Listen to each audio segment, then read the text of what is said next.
Maurice Stokes was only 24 and in the third NBA season of his career when he crashed to the floor in a 1958 playoff game. His Cincinnati Royals teammate Jack Twyman raised money for his medical care, became his legal guardian, supporting him for the next 12 years. In honor of that relationship, we have had for 13 years now the Twyman-Stokes Teammate of the Year Award.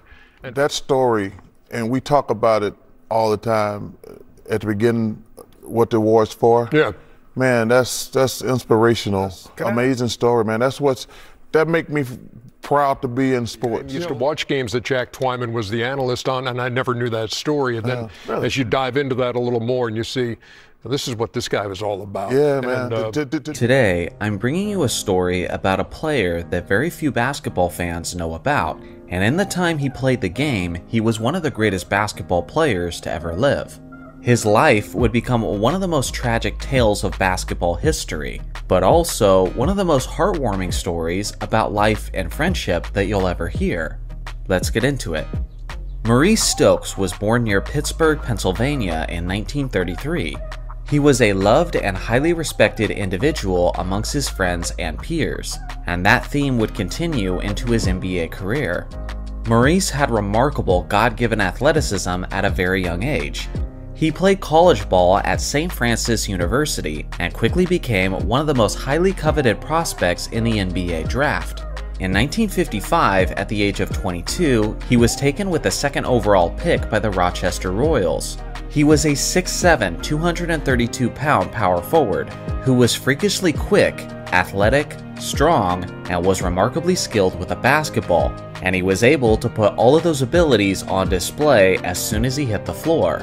As a big man, he would regularly grab the rebound and take it coast to coast on his own, which certainly wasn't a common thing in that era.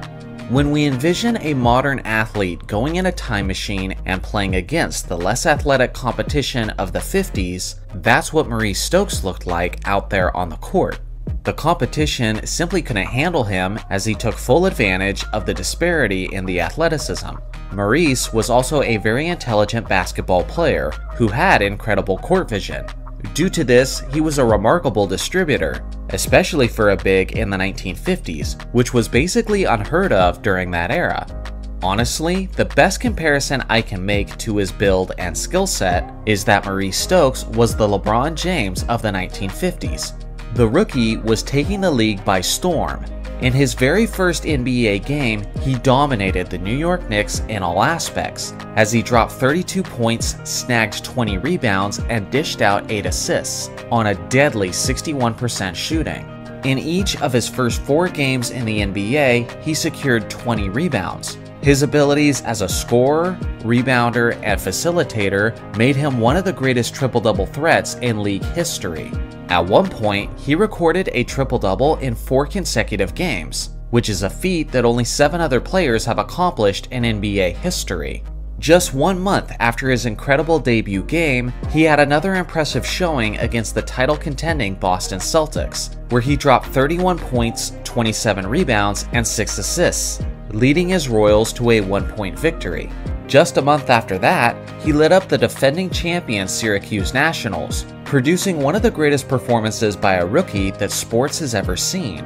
On the night, he dropped 26 points, 38 rebounds, and 12 assists on 61% shooting. And thanks to this Herculean effort, his Royals upset the defending champion Nationals with a final score of 102-93. At the end of his debut season, he was awarded the league's Rookie of the Year and even got an MVP vote. That debut season, he averaged 16.8 points, 16.3 rebounds, and 4.9 assists as he firmly established himself as one of the best players in the game. He was the league leader in rebounds already in his rookie season. This individual dominance continued into his second and third season in the league. He was selected as an NBA All-Star in all 3 of those seasons, and he earned an NBA All-Selections all 3 of those seasons as well. In his third year, he was second overall in rebounds and third overall in assists. The only other player who's ever accomplished that feat was the legendary Wilt Chamberlain. I need to emphasize, he wasn't just a good rebounder, but at the mere height of 6 foot 7 inches tall, he was one of the few greatest rebounders of all time. For his career, he had the third highest rebounding average in NBA history at 17.3 per game, which trails only the great Wilt Chamberlain and Bill Russell. Thanks to his efforts in his third season, he was making his first trip to the NBA playoffs. Unfortunately, it was the only playoff series that he would ever participate in. On March 12th, in the last regular season game of 1958, on a drive to the basket, Maurice leaped high into the air and went over the back of the opponent and landed directly on his head. For a while, he was unconscious. Eventually, he was able to regain consciousness with smelling salts. Despite the horrific fall, he returned to the game and finished the contest with 24 points and 19 rebounds in a 7-point victory over the Lakers. 3 days later was his first NBA playoff game, and little did he know that it was the last game of his NBA career. On the night, he scored 12 points and snagged 15 rebounds in a loss to the Detroit Pistons. After the game, the Royals went on their flight back to Cincinnati for Game 2 of the series. During the flight, Maurice suddenly collapsed and began to have a seizure. All of his teammates were obviously extremely concerned. As soon as the flight landed in Cincinnati, an ambulance picked him up and rushed him to the hospital. After being in a coma for about a day, Stokes eventually woke up when he discovered that he was completely paralyzed, only able to use his brain and look around with his eyes. Obviously, this was due to the brain damage caused by his fall several nights earlier. Of course, this completely changed Maurice Stokes' life, as he not only lost function of movement, but there was now tremendous medical bills to pay that he couldn't afford. Maurice didn't have much of a support system and didn't have very many loved ones to take care of him. This was something that deeply affected his teammates emotionally. One of those teammates throughout all 3 of his years in the NBA was the small forward and his dear friend, Jack Twyman, who was the only teammate who lived near Stokes. Jack was only 23 years old at this point and had recently got married and started his own family. After speaking with his wife about the matter, they came to a major decision. Out of love and compassion for his teammate, Jack decided to become a caretaker and the legal guardian of Maurice, accepting all financial responsibility and all responsibilities for his well-being. Jack was now there to support his teammate and his friend, as Stokes fought hard to recover some of his physical abilities.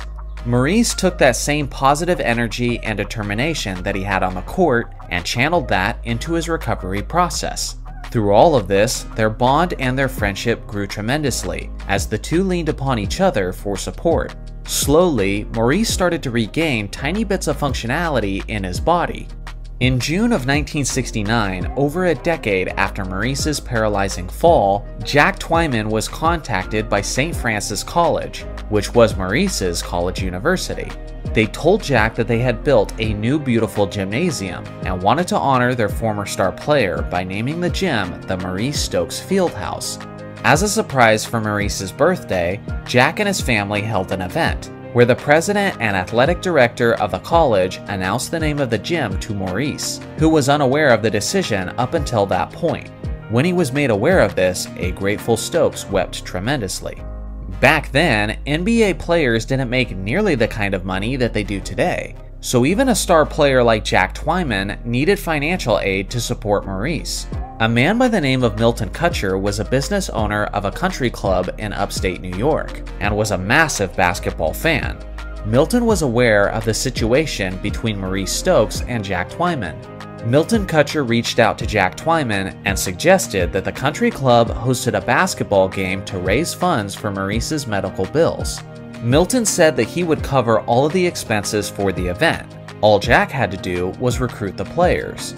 The event only needed 10 players for the game to commence, but thanks to Stokes for being such a beloved person within the league, roughly 75 of the NBA's best players showed up to the event at their own expense, including guys like Wilt Chamberlain, Bill Russell, and Dolph Schayes.